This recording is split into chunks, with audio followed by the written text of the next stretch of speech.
aksidenteng dumugo ang inyong AV fistula.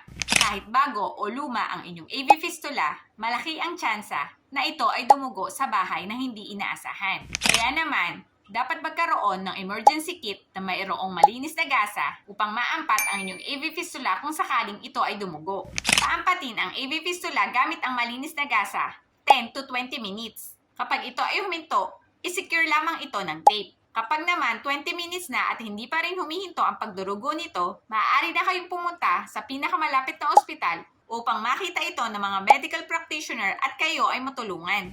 Importanteng huwag magpanik sa mga ganitong sitwasyon upang maiwasan ang further complications. I-comment mo naman dyan sa baba kung inyo din itong naranasan at ano ang inyong mga ginawa nung dumudugo ang inyong AV fistula. See you around mga kabato!